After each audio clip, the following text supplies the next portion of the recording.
감사합니다. 이 책을 30분 동안에 이렇게 요약을 해 주셨습니다. 특별히 배 교수님이 성서학자, 구약학자지만 신약에 대한 관심도 많으시고, 또 그리고 이 목회적 관심이 나는 어디서부터 왔을까 늘 그 생각을 했어요. 배 교수님을 종종 만나면서 이분은 학문적인 관심뿐만 아니라 굉장히 학생들과 교회를 위한 따뜻한 마음을 갖고 계시더라고요. 근데 그게 쉽지가 않거든요. 학자의 자기 전문성으로만 넘어가게 될 위험성이 늘 있기 때문에.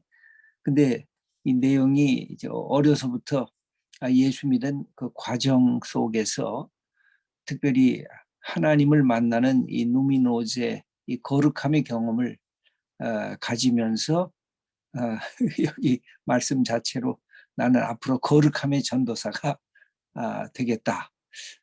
그 말도 굉장히 인상적으로 들렸습니다.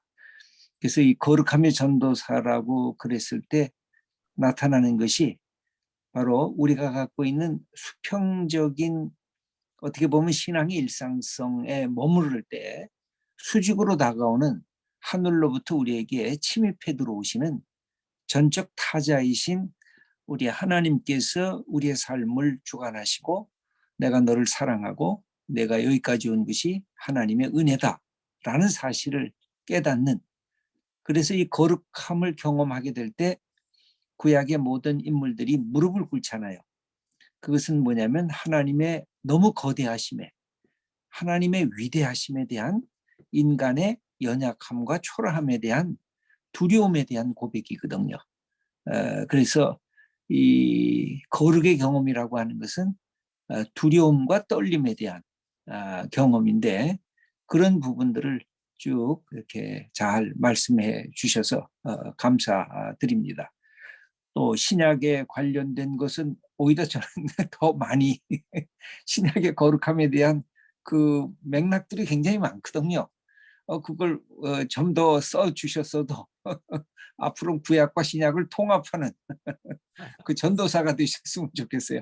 거룩함의 전도사뿐만이 아니라 그 거룩함이라고 하는 것을 갖고 구약의 맥락성과 신약의 맥락성을 연결해 줄 수 있는 분이면 그 더 바람직하고 좋지 않은가.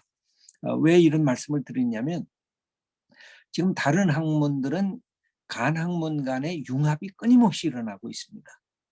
근데 지금 제가 공부했던 장신대, 또 배정원 교수님이 지금 구약학 교수님으로 계신 장신대는 너무 세분화가 되어져 있어요. 그래서 구약은 신약을 모르고 신약은 구약을 모르고 성서학은 조직신학을 모르고 조직신학은 성서학을 모르고 그래서 각자 자기 나름대로의 전문성은 있는데 이것을 통합하고 융합하는 능력이 떨어지는데, 실제로 신학을 공부하는 MDV 학생들은 이 통합적 사고를 진짜 갖고 융합적인 전체 맥락성을 얻어야 되는데, 그런 점에서 배 교수님의 앞으로의 역할을 우리 모두가 기대하고 또 사랑하는 마음으로 그렇게 바라보게 됩니다. 그래서 좋은 책을 써주셔서 감사합니다. 제가 패널의 사람으로 몇 가지를 조금 질문을 해드렸으면 좋겠습니다. 이 거룩의 경험이라고 하는 누미노제 경험을 하나님의 임재 경험으로 이해하시면서 하나님께서 주시는 이 내재적 하나님의 측면을 오히려 초월적 하나님의 다가오심의 특성으로 이렇게 표현을 하셔서 야곱의 베델 체험이나 야복강가의 체험, 또 모세의 떨기나무 불꽃 가운데의 체험, 이런 것들을 이제 강조하셔서 그 아주 부각이 된 것은 굉장히 저는 중요하다고 보여지는데, 여기에다가 플러스 거룩의 경험이라고 하는 것을 그렇게 되다 보면 너무 간헐적 경험이나 아니면 특수하게 나타나는 거룩의 경험만을 강조하게 되고 어떤 경험을 우리가 소홀히 하게 되느냐면 감정적 경험을 또 뛰어넘어가는 이성의 거룩 경험. 저는 감정의 거룩 경험도 있지만 이성의 거룩 경험도 있다고 보여져요. 예를 들면 아우구스티누스가 그가 인간의 실존적 고민을 하다가 그는 뭘 갖고 하나님의 거룩 경험을 하게 됐느냐면 로마서 13장을 아이들이 책을 펴서 읽으라고 하는 소리 속에 성경을 펴서 로마서 13장을 읽으면서 자기의 죄악에 대한 부끄러움도 깨닫게 되고 그 예수 그리스도를 통한 하나님의 거룩함에 대한 것을 동시에 깨닫게 되거든요. 그런 점에서 이 누미노제적 이 정서적 경험뿐만 아니라 이성의 거룩 경험, 저는 그것도 굉장히 중요한 것이라고 보여지거든요.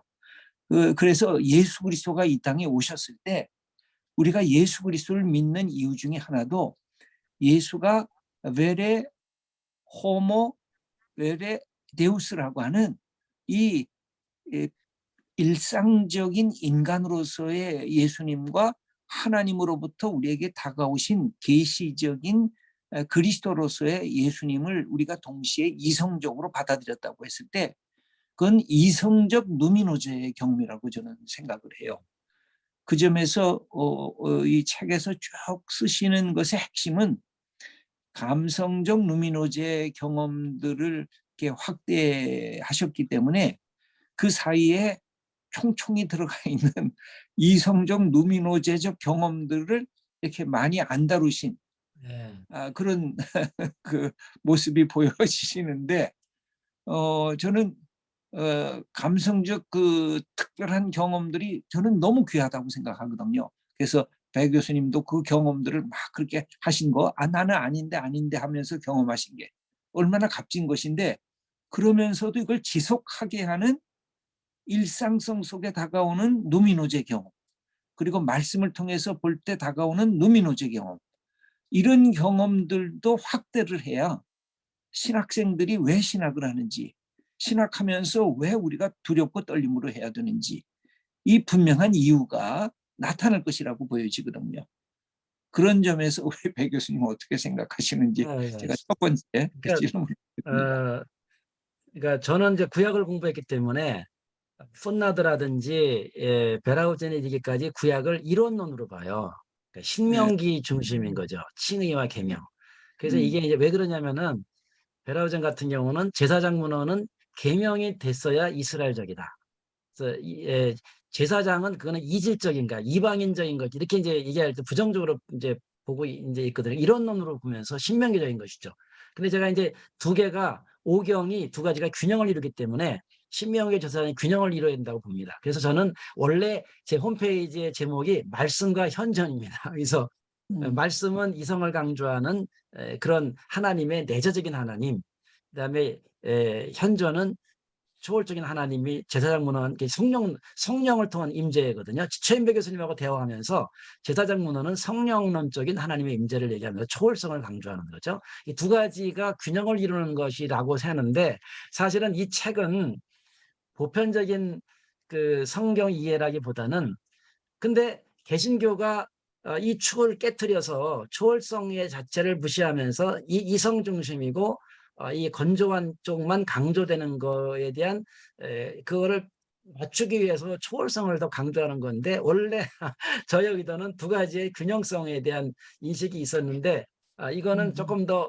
개신교에 조금 더 자극적이고 도전적인 그 얘기를 제시한다는 의도가 더 크다고 보고 있습니다. 근데 이제 아, 아까 저의 기본 의도도 충분히 설명을 했어야 되는데 저는 이제 이 시대가 뭔가 이게 추가 기울었기 때문에 일반적인 진리를 얘기한다기보다는 편향된 상황에서 이쪽이 더 강조된다고 보고 사실은 저도 일상적이고 이성적인 누미노제에 더 편한 사람이거든요. 그리고 이제 영과 진리 그래서 예배 가운데 하나님의 임재와 진리가 균형을 이루어야 한다는 거에 굉장히 동의하고 있고 저 자신이 말씀의 강조를 하고 있는데 이 초월적인 것들에 대해서 우리가 닫혀 있는 시대를 향해서 뭔가 좀 메시지를 전하고 싶은 의도가 반영돼서 교수님이 이해하시는 거 예. 잠깐 염려하시는 것처럼 이제 그쪽이 이제 부각이 되지 않았던 것 음. 같습니다. 예. 그래서 이제 제가 이제 이 책을 읽으면서 한 가지 요 질문만 하고 우리 저 회원들의 질문을 좀 받도록 하겠습니다. 뭐 여러분들이 질문할 거 채팅란에 올려주셔도 좋습니다. 그러다 보니까 이 신약에 들어와서 결국은 예수님의 승천 사건, 그 다음에 바울의 승천 경험, 이 두 가지를 핵심 포인트로 잡으셔서 조금 그 거룩이라고 하는 것이 결국 요한복음처럼 말씀이 육신이 되어서 이 땅에 거하실 때 우리가 그의 영광, 이 거룩과 영광이 끊임없이 구약에서도 연결이 되어 있고 신약에서도 거룩과 영광이 똑같은 이 개념으로 연결이 되어 있거든요. 그래서 그의 영광을 보니 했을 때 예수 그리스도를 대면했던 수많은 사람들이 그 속에서 수직적인 이 구약에서 보여지는 그런 수직적인 거룩 경험들을 한 것이라고 볼 수가 있거든요. 왜 그런 것을 네. 우리가 느낄 수 있느냐면 예를 들면 베드로가 예수님을 평상적인 한 위대한 지혜 선생으로 이해를 했다가 물고기를 잡을 때 깊은 데로 가서 그물을 내려 고기를 잡으라 그랬을 때 깊은 데서 고기가 잡히는 것을 보고 깜짝 놀라고 그 앞에 무릎을 꿇거든요. 그게 일종의 네네. 노미노제 예, 경험이거든요. 예. 그러면서 네. 나는 죄인입니다 하고 자기 죄악을 깨닫게 되면서 이렇게 엎드리잖아요. 그게 일종의 경배하는 모습으로 나타나는데 그런 노미노제 경험이 단순히 일상성만이 아니라 이게 성경에서 얘기하고 있는 하나님의 영광을 목도하는 그러니까 일종의 수직적 계시성을 직접 목격하면서 그렇게 이 하나님의 거룩 경험을 하면서 두렵고 떨리는 이제 그런 점도 더 크게 이게 단순한 일상성의 문제가 아니라 성경의 곳곳에 나와 있는 부분도 연결을 해주시면 더 아주 좋지 네네. 않겠는가 알겠습니다. 하는 생각이 있어서 네네. 감사합니다. 여쭤봅니다. 네네네. 예, 감사합니다. 너무 유익한 말씀 감사합니다. 예, 예. 우리 이 회원들 중에 조금 질문하실 분들 여기에 김병관 예, 미리 김병관 전사님 올라왔는데요. 네. 예, 예, 잠깐만요. 미리 한 예, 것 중에 한 가지만 예. 제가 네네. 좀 말씀하신 것이 영성신학과 가깝다 그렇게 생각을 하시면서 네네. 영성신학을 어떻게 생각하는지 그래서 또 하나는 시대적 배경을 바탕으로 다른 해석이 가능한지 이게 이제 미리 올라온 제가 여기 이름이 없어가지고 저 누구신지 제가 못 얘기하는데 요거 잠깐 말씀하시고 지금 올라온 것 있으면 저 우리 유 목사님 한번 네, 저 그분 한번 이렇게 호출해서 얘기해 네네. 주시면 배 교수님 먼저 얘기해 주시고 그 다음에 어떻게 올라온 질문 얘기할까요? 아니 지금 어, 제가 한 거 말씀해 주시고 올라온 네네네. 질문 아마 유 목사님이 그 우리 기- 회원을 이름을 부르실 테니까 네, 그분이 얘기해 주시면 좋겠습니다. 예, 방금 배 김지철 교수님 목사님, 네, 얘기하시죠. 네, 제가 지금 영성신학하고 시대적 배경 예, 그거 제가 얘기하시죠. 그거 예, 예, 네네. 그래서 이제 저는 오방식 교수님과도 많이 가까워서 대화를 하는데 예.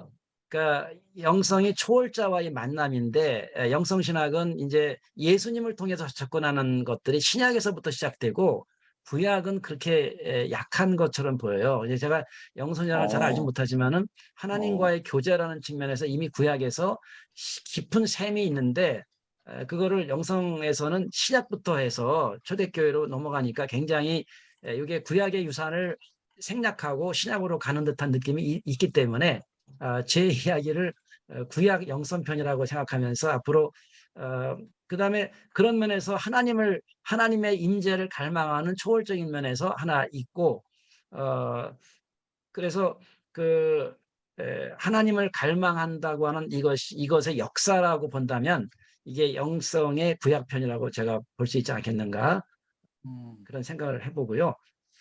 이, 어, 이 거룩의 시대적인 배경이라고 하는 것은 제가 이제 서구 신학의 문제는 동방 정교회는 초월적인 하나님을 강조한다면은 서방 정교회는 이 거룩하게 살아가는 것을 강조하는 게 있습니다.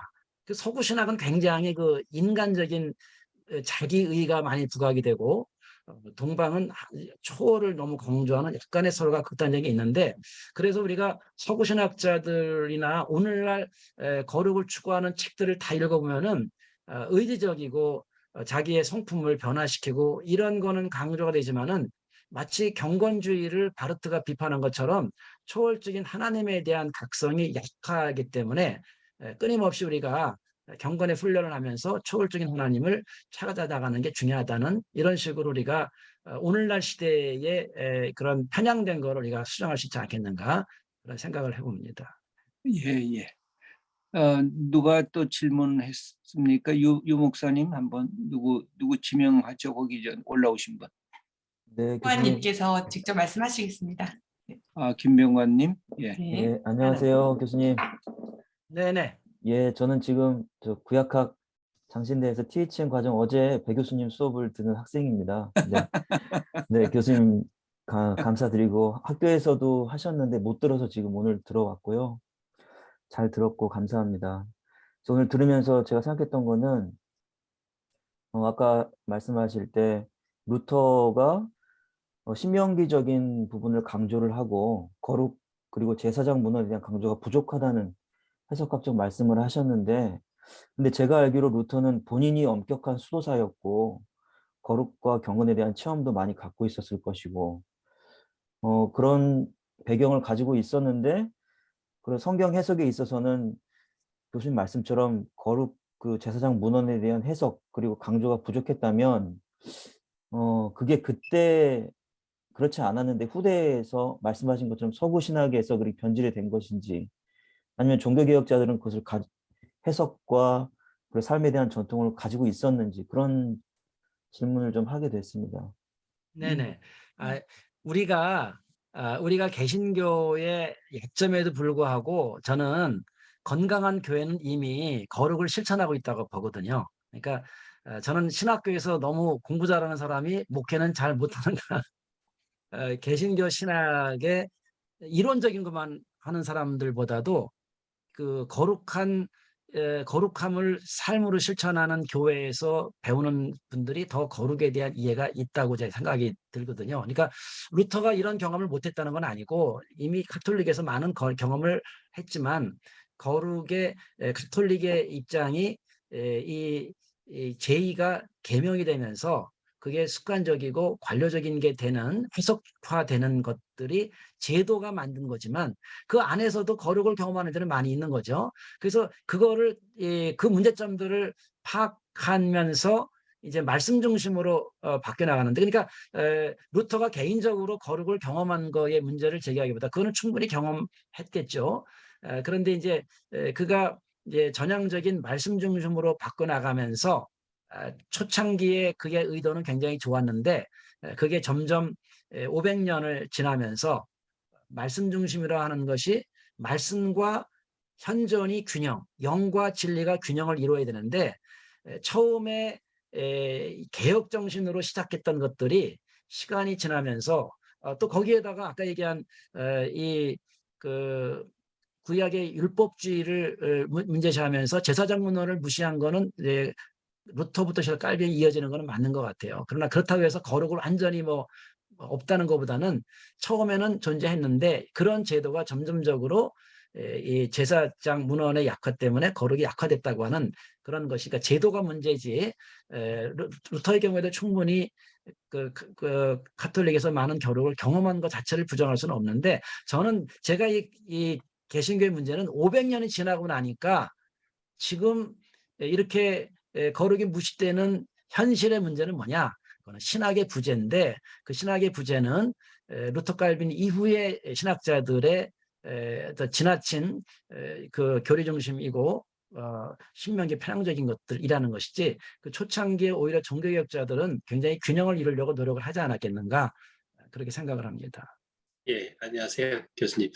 그 대천적 신부님 같은 경우는 이렇게 영성가로서 기표가 있었고, 그 다음에 또 그 사회 실천이나 아니면 신학적으로 기표가 있는 분이었거든요. 제가 이제 그분 책을 읽다 보니까 그분이 강조한 것 중에 하나가 이제 하루 1시간 이상 기도, 그중 이제 방언기도 말씀하셨는데, 꼭 방언기도를 해야 된다 그런 건 아니지만, 그 임재 경험도 결국은 훈련과 또 사모함과 이런 것들이 필요한 건 아닌가. 이게 물론 좀 지루할 수도 있지만은 대세상들의 상번제처럼 그것들이 계속 날마다 추구해야 되는 게 일회성이 아니라 그런 건 아닌가 그렇게 생각하는데 교수님 어떠신지요? 네네네. 제가 이 책을 쓰면서 장신대에서 그 생활관장을 2년 반을 했습니다. 그래서 새벽마다 이제 자의적 타의적 해서 이제 아침마다 그 기도를 하게 됐는데, 기도가 아침에 예배 끝나고 나면은 이제 저도 학생들이 기도하더라 자꾸 얘기하고 나도 어쩔 수 없이 20분 30분 앉아서 기도하면서 그때 이제 기도가 뭔지를 조금 알게 됐는데, 제목 기도를 하면서 기다림의 기도가 있더라고요. 그 기도의 시작은 어떻게 하냐면, 기도를 하는데 기도가 안 되거든요. 그러면 자기 죄에 대한 얘기부터 시작해서 그게 진정이 되면 하나님께 부르짖고 이런 식으로 하면서 제가 뭘 깨달았냐면은, 기도를 통해서 하나님의 임재 안에 머문다는 거죠. 그러니까 이 초월적인 하나님이 하나님의 임재 앞에 나를 노출시키면은 마치 뜨거운 태양 밑에 이 더러운 것들이 노출돼서 깨끗하게 되는 것처럼, 여러분이 새벽 기도에 기도하면서 찬양을 통해서 하나님 앞에 자기를 오픈하는 거죠. 그러니까 그런 시간이 많이 될수록 사실은 지금 우리가 초월적인 하나님을 경험할 수 있는 가장 좋은 거는 새벽기도 끝나고 그분 앞에 노출하는데, 혼자만 기도하는 게 아니라 듣고 묵상하고, 그러면 제일 먼저 내 죄를 회개하고, 그렇게 해서 그 시간을 많이 하면 할수록 내 속에 있는 무의식의 치유가 이루어지는 걸 깨달았습니다. 그러니까 이러한 대천도 신부님을 비롯한 기도 용사들은 이미 이러한 거룩의 체험을 기도를 통해서 끊임없이 이렇게 경험하지 않았는가, 굉장히 긍정적으로 제가 보고 있습니다. 우리 장신대 학생들, 생활관에 계신 분들은 새벽기도 끝나고 좀 더 하나님의 임재를 더 많이 경험하고 그 안에 노출되는 경험을 많이 하는 것은 굉장히 중요한 거룩으로 가는 길이 아닌가, 그런 생각을.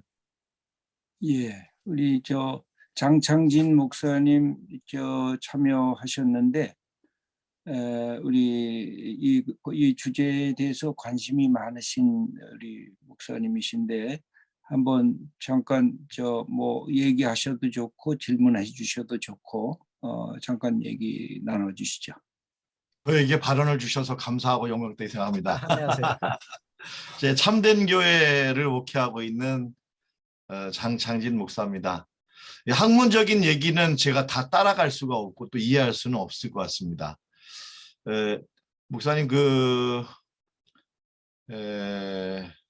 서방 신학 전통에서도 제가 알고 있기로는 스페인의 그 가르멜 수도회, 그다음에 십자가의 성 요한이라고 하는 그분들의 영성은 목사님이 말씀하신 그런 신비적이고 초월적인 부분에 대한 어떤 로고스적이고 신학적인 체계를 넘어서는 굉장히 깊은 영역이 있는 걸로 제가 얼추 이해가 됩니다.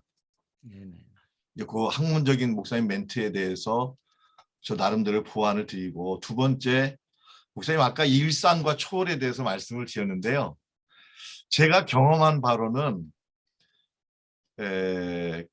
일상적인 조용한 삶의 영역 속에서 일어나는 하나님의 이 파고드심이라는 거, 그러니까 순식간적인 파고드심이라는 게 분명히 경험이 되더라고요. 아까 베드로에 대해서 김철 목사님 말씀하신 것처럼 남들은 알지 못했지만 그 일상성 속에 분명히 이것은 하나님만이 개입하셨다고 할 수 있는 그런 부분들이 제가 목회를 하다 보면 연속이 되게 되면서, 어느 분이 말씀하신 것처럼 하나님 나라라는 것은 어떤 도메인, 어떤 지배, 성령의 지배의 역사이기도 하지만 그 삶의 순간 속에서의 하나님의 임재, 이게 하나님 나라의 어떤 체험이다라고 제가 느껴져요. 그러니까 어떤 일상과 특별이라는 게 하나님 나라에서는 그냥 한꺼번에 다 포함이 되면서 그 자유자재로 이렇게 펼쳐지는 것이 아닌가. 제 느낌은 그렇습니다, 목사님. 감사합니다. 제가 누가복음을 공부하면서 깨달은 게 뭐냐면은 누가는 종말론, 임박한 종말론을 하나의 그 성령론으로 바꿔서 하나님의 임재를 경험하게 하는데, 그건 뭐냐면은 성령께서 사도들이 선교를 통해서 예수님과 동행하는 것이죠. 하나님 예수님과 함께 사는 매일의 삶을 살아가는. 그러니까 이게 결국은 제가 얘기하는 제사장적인 거는 구약적인 용어고, 신약으로 얘기한다면은 성령을 통한 하나님의 임재인데, 이미 오신 하나님과 동행하면서 아직으로 나아가는, 그러면서 이미 오신 하나님을 경험하는, 이런 측면에서 우리가 일상에서 하나님을 경험하는 이제 그런 거에 연결되지 않겠는가, 이런 생각을 합니다. 그런데 이제 근데 저는 또 개신교가 이중윤리를 통해서 일상과 수도원을 나눴던 거를, 수도원을 일상으로 가져와서 일상을 하나님 임재로 바꾸는 시도는 좋았는데, 근데 오늘날에는 일상 안에 거룩함에 대한 게 약화되는 느낌은 있기 때문에 조금 더 의도적으로 이제 시도를 하지 않겠는가 하는 그런 현실적인 그 제기는 좀 해보게 됩니다. 오늘의 거룩의 회복을 위해서는 무엇이 필요하다고 생각하시는지, 그리고 일상의 삶에서 어떻게 거룩을 드러낼 수 있겠는지 우리 교수님의 고견을 듣고 싶습니다. 그랬는데 말씀해 주시죠. 제가 경건을 공부하면서 느낀 게 뭐냐면은, 이제 칭의라는 거는 존재론적인 거룩이고, 이게 성화가 의고 경건인데, 하나님을 향한 경건과 사람을 향한 경건이 있는데, 개신교는 이제 하나님을 향한 경건이 이제 약화되고 이제 칭의와 계명으로 넘어가는데, 그래서 우리는 요 경건이, 하나님을 향한 경건과 사람을 향한 경건이 중요한데, 경건의 전제를 의식한다는 것이죠, 이게. 그래서 하나님의 임재를 의식하면서 두 가지가 있죠.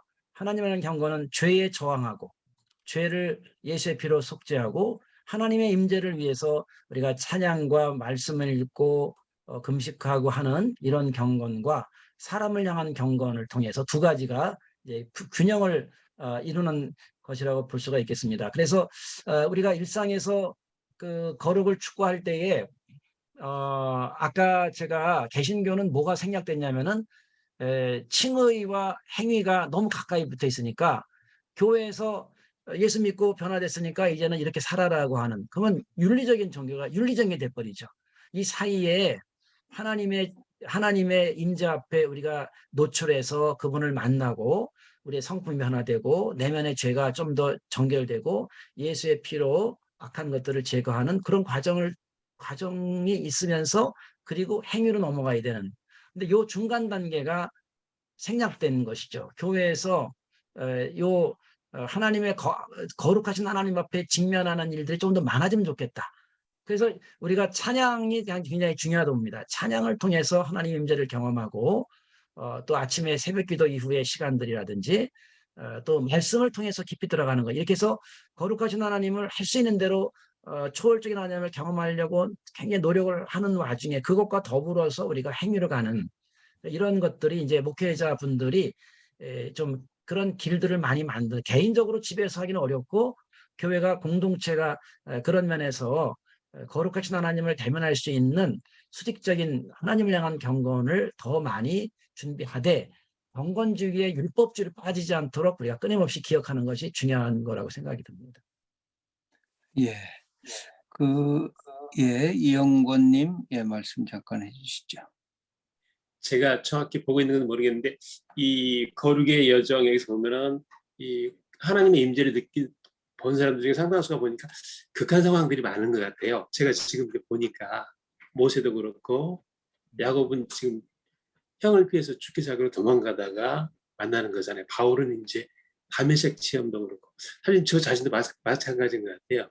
하나님이 아까 일상에 찾아온다고 그랬는데, 일상이 물론 찾아오시기도 하지만은 그를 생각을 바꾸고 인생을 바꾸기 위해서는 한번 이렇게 힘든 순간을 통해 가지고 이렇게 하시는 것 같아요. 제 관점이 이렇게 정확한 건지 모르겠습니다, 교수님. 그러니까 하나님의 임재라는 거는 한편으로는 하나님의 자유죠. 그래서 네네네. 엘리야라든지 야곱도 뭐 특별한 경험인 것인데, 또 그러나 하나님은 예측 가능하게 법적인 제사장이 드리는 예배가 되면 하나님이 나타나시고 얘기하시고, 성막에 보면은 이제 뜰이 있고 성소가 있고 지성소가 있죠. 그래서 뜰에서 하나님을 경험하는 것도 하나님의 임재 경험이거든요. 거기에 만족하는 사람도 있고, 더 많은 걸 원하는 사람은 하나님의 지성소 체험을 하기를 원하는데, 근데 이상한 거는 바울 같은 경우는 이런 경험 자체를 자랑하지 말라, 오히려 십자가를 자랑한다 한 얘기는 이 거룩 체험이 굉장히 위험하다는, 뜨거운 감자처럼 보인다는 겁니다. 추구해서 유익하지만 잘못 사용되면 굉장히 교회 공동체를 해치는 이런 게 되기 때문에 목회자가 굉장히 조심스럽게 하도록 하고, 그러나 체험이 유익하지만은 우리가 주일날 예배를 드리면서 하나님을 만나는 것도 중요한 거룩 체험이기 때문에 거기에 좋게도 좋고, 더 원하는 사람이 있다면 조심스럽게 이런 길을 통해서 더 깊은 체험으로 나아가도록 돕는 건데, 굉장히 위험하면서도 중요한, 구약에서부터 그렇게 계속 이제 인식이 되었던 것 같은 생각이 듭니다.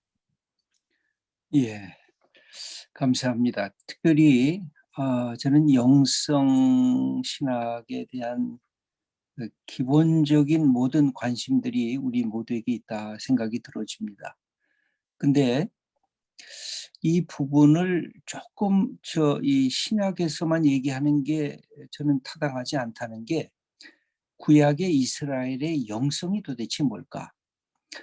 저는 이 토라 신학과 예언자 신학과 그다음에 지혜 신학을 이렇게 쭉 흘러가는 흐름을 보면 구약의 지혜 전통이 굉장히 중요한 구약의 이스라엘의 영성 신학적 사고라고 보여지거든요. 그러니까 그 지혜 신학의 핵심이 뭐냐면 두려움이거든요. 이게 일종의 처세적 신학 지혜와 이스라엘 백성들이 추구하려고 했던 지혜는 초월적 계시면서 인간의 일상적 삶의 내용이거든요. 그래서 구약의 지혜 신학의 핵심이 바로 뭐냐면 하나님을 두려워하는 것이 지혜의 근본이다. 이게 누미노제의 경험이란 다른 게 아니라 두려움에 대한 경험이거든요. 그러면 이것이 영성의 가장 기초라고 저는 생각을 해요. 그래서 구약에 무슨 얘기까지 하냐면 이 일상성 속으로 들어가면 내가 경험하는 모든 일에 하나님을 인정하라. 그 무슨 뜻이냐면 내가 밥 먹을 때 하나님을 인정하면 이 밥상 공동체에 하나님이 임재한다는 뜻이거든요. 내가 걸어갈 때 하나님을 인정하면 하나님이 나와 동행하는 임마누엘의 경험이 되면서 그것이 하나의 두려움의 루미노제 경험이면서 동시에 일상적 경험으로 이게 승화되는 거거든요. 이 점이 구약의 전승에 굉장히 중요한 틀로 남아 있다고 보여지는데, 이 지혜 전통에서 보여지는 영성적 사고를 제가 볼 때는 우리가 굉장히 소홀히 하는 것, 특별히 영성신학에서는 소홀히 하는 것이라고 저는 보여져요.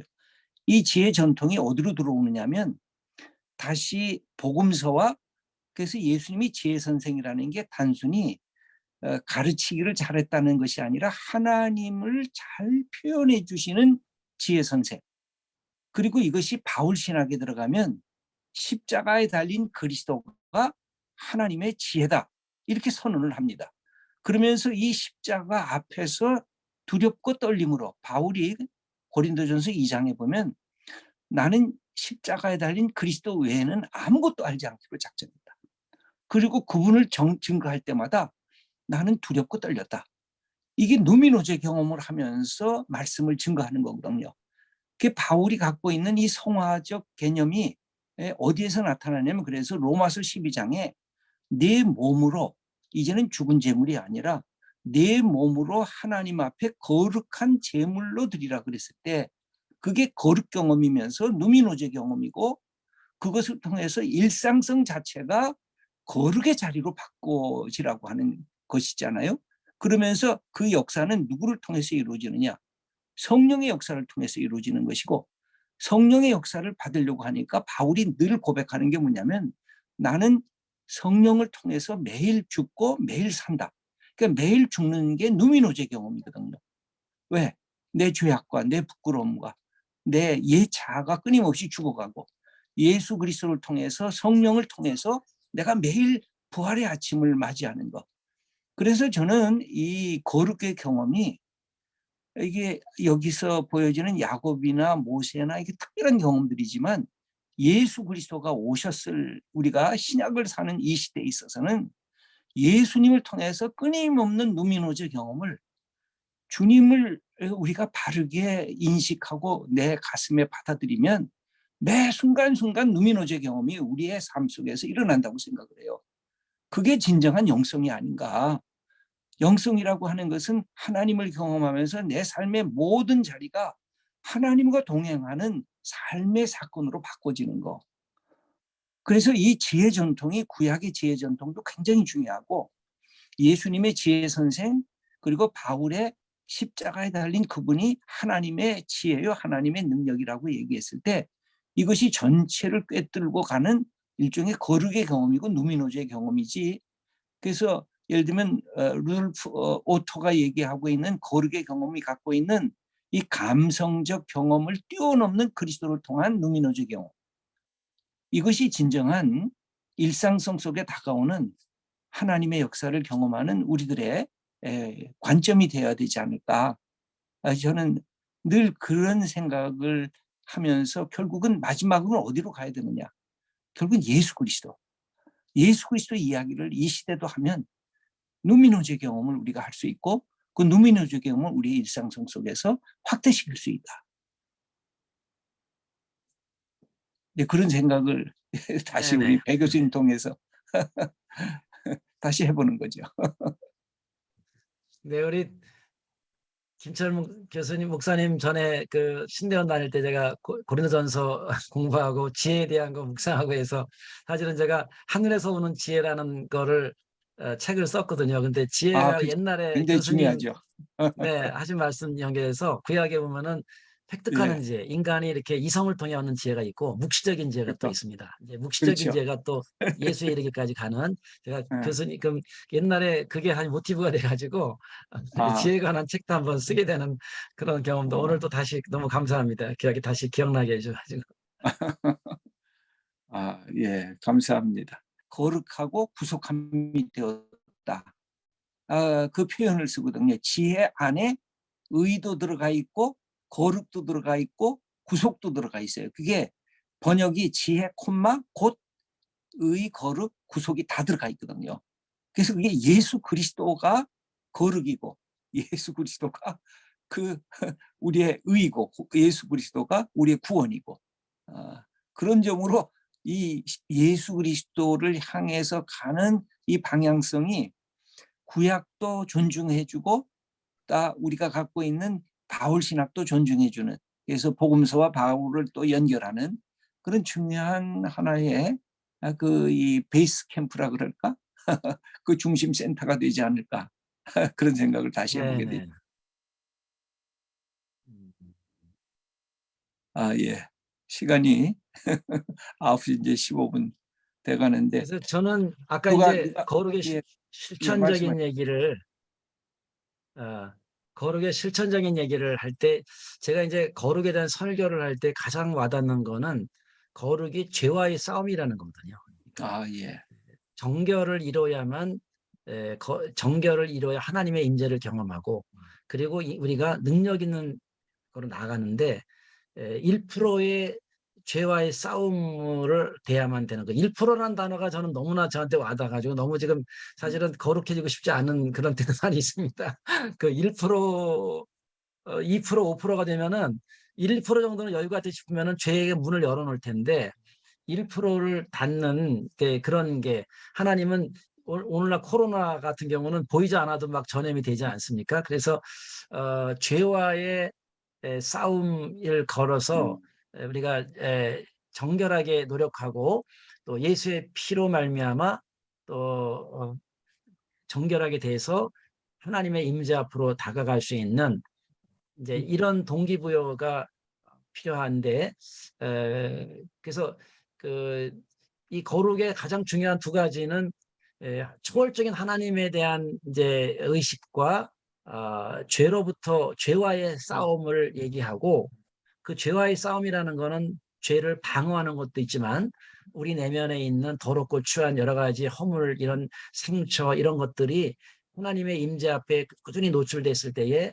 이런 것들이 치유가 되는 것들이고, 그리고 20세기의 가장 큰 선물은 성령이면서 찬양이라고 봅니다. 찬양은 우리의 무의식을 치료하는데, 저는 내가 러시아에 가서 1시간 내내 찬양만 하면서 깨달았던 게 뭐냐면은, 찬양이 구약의 제사를 대신하는구나.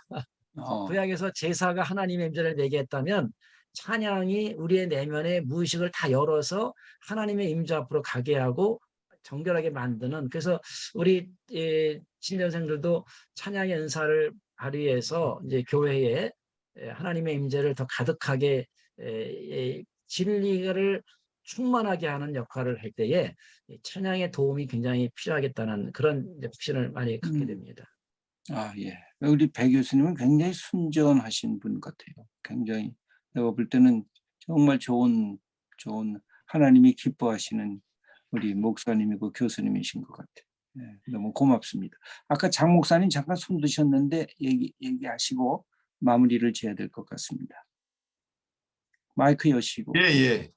그 아까 김지철 목사님께서 예수님은 거룩함이 되신다고 하셨지 않습니까? 예. 근데 이제 우리 또 배정윤 교수님은 1%와의 싸움이다, 이런 말씀을 하셨는데, 이 부분에 대한 예화가 하나 있어요, 목사님. 얘기하죠.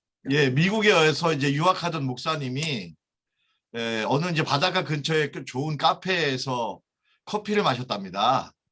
그런데 이제 자기도 모르는데 누군가 커피값을 내고 왔다는 거죠. 그런데 이제 그거를 갖다가 자기는 누구가 낸지도 모르고 믿어지지도 않아서 자기가 커피값을 내려고 했다는 거예요. 그런데 이제 나중에 이렇게 하면서 깨달은 게 뭐냐면은, 나의 이 노력이라는 것은 이미 지불된 커피값을 내가 애써 내려고 하는 어떤 어리석은 몸짓처럼 보인다. 이 우리가 하는 게 노력이라고 하는 부분이 사실상 이미 올레디하게 치루어진 커피값과도 같은 대속을 예수 그리스도가 거룩이신데, 우리는 이제 죄와 싸우는 겁니다. 이 죄와 싸운다는 것 자체가 어찌 보면 거룩하지만 사실은 어떻게 보면은 이미 치루어진 은혜라는 죄속함에 관한 거룩함을, 예수님이 거룩이신데 우리는 거룩하기 위해서 싸우는 겁니다. 이 어떤 딜레마가 있는데, 이제 배정훈 교수님 아까 말씀하신 찬양이라는 부분은 어찌 보면 그걸 받아들이는 측면이 있는 거죠, 목사님. 그걸 누리는 측면이 있는 거죠. 예. 그런 얘기를 하고 싶습니다, 목사님. 예. 오늘 너무 감사합니다. 우리 배 교수님이 이렇게 귀한 책 써주시고, 또 거룩함에 대한 그 경험을 통해서 거룩함의 전도사가 되시겠다 그랬으니까, 그 거룩함의 핵심인, 보니까 구약학 교수님이시지만 신약을 굉장히 중요시 여기셔서 저는 더 좋고 감사하고 그러나 구약도 아주 중요한 예수님이 구약을 이렇게 공부하시면서 예수님이 하나님 나라를 선포하셨으니까 여러분들은 구약 신약 다 하나님의 말씀으로 귀히 여기고 공부들 또 하시고 또 많은 배움이 있으셨으면 좋겠습니다. 배 교수님 마지막 한 말씀 해주시고 마무리 우리 하도록 하겠습니다. 네, 이 거룩의 전도사로 살아가는 일이 조금 더 열매를 맺게 돼서 너무 다행이고요. 이 책을 읽는 분들이 어떤 그 하나님의 초월성에, 아까 얘기한 대로 말씀과 현존의 균형이 필요하지만 편향된 이런 상황에서 초월한 하나님에 대한 인식을 하는 기회가 되고, 그리고 아까 죄와 싸우지 말고 하나님의 찬양에 충분히 거하면 죄와 이렇게 싸움이 좀 더 편안하게 갈 수 있겠는데, 어쨌든 그 고대의 우리들의 신앙적인 그 선배들의 가장 중요한 일은 하나님 앞에 어떻게 내가 깨끗하게 살아갈까가 초점인 것 같아요. 정결하게 살아가려고 노력하는 것들이 결국은 하나님 앞에 능력을 얻는 길이고, 이 땅에서 하나님이 귀하게 사용하시는 그런 기회가 되기 때문에, 한편으로는 우리가 칭의에 머물지 않고 좀 더 많이 거룩해짐을 통해서 하나님에게 더 귀하게 쓰임받는 그런 길을 우리가 함께 걸어가고 거기에 관한 우리가 논의 필요한 것들을 제가 이제 하나의 제언이라고 보고 이거를 같이 토론하면서 이제 같이 거룩의 여정을 걸어갔으면 좋겠고요. 그 다음에 또 하나는 이제 구약에서부터 신약에 이르는 이러한 거룩의 여정. 그러니까 거룩을 단순히 실천적인 거 머물지 않고 예수 그리스도 이르기까지 구약에서부터 하나님이 큰 그림으로 걸어오신 이런 거룩에 대한 과정들을 더 탐구하면서 성서가 풍부한 유산을 가지고 우리가 교회에서 더 많은 설교를 통해서 성도들이 거룩한 하나님을 더 대면할 수 있는 그런 기회가 많아지면 좋겠다는 그런 희망을 가져봅니다. 오늘 네. 제가 다 못한 신약의 이야기를 김희철 목사님께서 또 해주셔가지고 제가 신약에 대한 왜냐하면 신약은 제가 구약에서 밀고 나가긴 하는데 여전히 신약은 디테일하지가 않기 때문에 오늘 이렇게 자세한 얘기를 들어서 제가 또 부족한 부분을 또 채우게 돼서 또한 감사드리겠습니다. 네, 감사합니다. 네. 오늘 귀한 강의해 주신 우리 배 교수님에게 감사의 박수를 해주시면 고맙겠습니다. 예, 감사합니다. 네. 늘 건강하시고 네네. 신학하는 즐거움을 우리 후배들한테 많이 보여주셨으면 좋겠습니다. 너무 감사합니다. 이제 끝나면 되는가요? 다들 예. 네네. 건강하시고 인사하시고. 이제 네. 마이크도 여시고 감사합니다. 예, 고맙습니다. 얼굴도 감사합니다. 보이시고 네. 다 뵙겠습니다. 감사합니다. 네. 감사합니다. 감사합니다.